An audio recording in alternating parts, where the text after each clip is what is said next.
So ay mga master, andito tayo ngayon sa Birmingham Village, kung saan ipapagawa natin yung ating ST Suzuki SkyDrive na. So ipapa-full wave na natin kasi hindi natin magamit yung push start kasi lagi siyang parang lobat, hindi siya basta-basta nagkakaroon ng battery. At ayun, lagi yung quick start yung gamit natin. Then yung ating headlight ay lagi nagbiblink. Tapos pakakabitan na rin natin ng mini driving light. So ayan, ito. At ayan, dito yan sa Birmingham. Sa mga gusto magpa-full wave din ng mga SD card or kahit anong mga motor, pwede dito. So i-recommend ko sa inyo itong shop na to. At hanapin nyo lang dito sa Birmingham Village, Barangay Pulo, Cabuyao, Laguna. Maliit lang siya pero alam ko hustler na si master sa kahit anong motor. At kung mapapansin nyo, maraming magpapagawa dito kahit maliit lang itong shop na to. So tinanggal na nila yung tawag dyan, magneto ba yan. At ayun, titirahin na. So abangan nyo mamaya yung resulta. So hindi natin magamit yung push start at yung ilaw niya. Plano ko papalitan ng LED since hindi pa nga full wave dahil ang LED talaga ay mabilis makalobat ng battery. At ayun, abangan nyo mamaya mga master. So ito tinitira na. Anong tawag nga dyan? Stator na. Nagda-direct current na siya.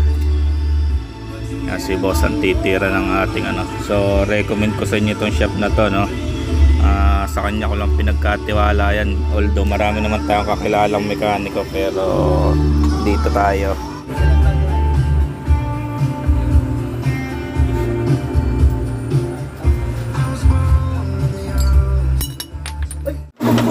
So ayan, sa mga hindi nakakaalam kung bakit tinawag na full wave, no? So itong wire na to, parang nakaikot pa yan doon sa dito. Pa siya, mag-iikot pa yung kuryente dyan. Direkta na doon sa stator niya na direkta magsusupply ng kuryente papunta sa mga ilaw natin.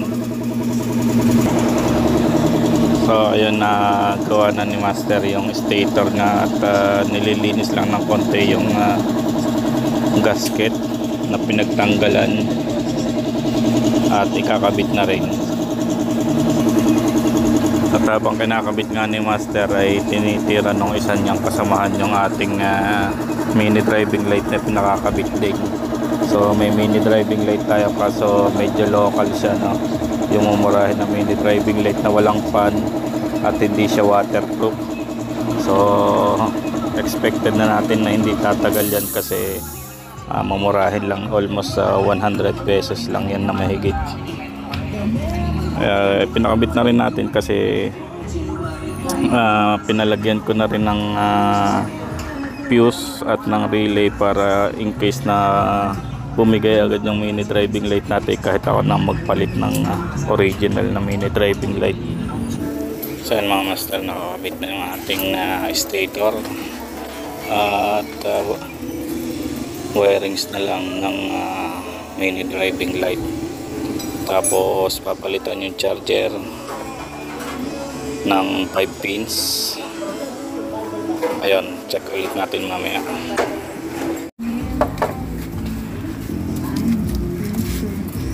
Ito yung itsura ng charger na 5 pins. So kaya lima yan, yung kulay na yan.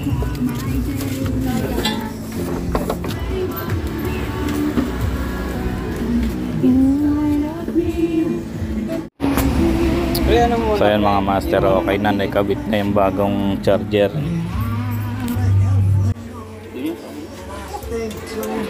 At nalagyan na rin ng relay. Ayan. At ikakabit na yung unahang fairings headlight. So gumagana na yung push start button nya. At yung ilaw, yan, ito mini driving light additional. So mamaya pakita ko sa inyo yung mga ginawa. So So yan mga master, nakakabit na yung ating mini driving light. Ito yung switch.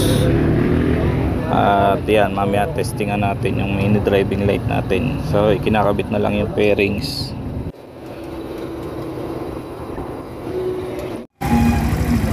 So ayan mga master, okay na, natapos na yung ating pina-full wave. So eto na siya, nakakabit na rin yung ating mini driving light.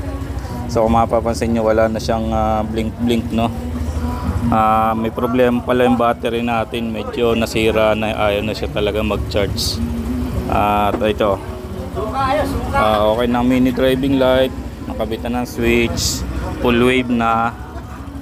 Then yan, try natin.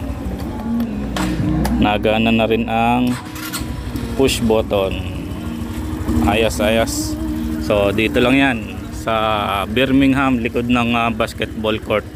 Maliit lang na siya pero recommended to mga master. Let's go. So sa mga gusto magpa full wave ng SD card, yan, punta na lang kayo dito sa shop.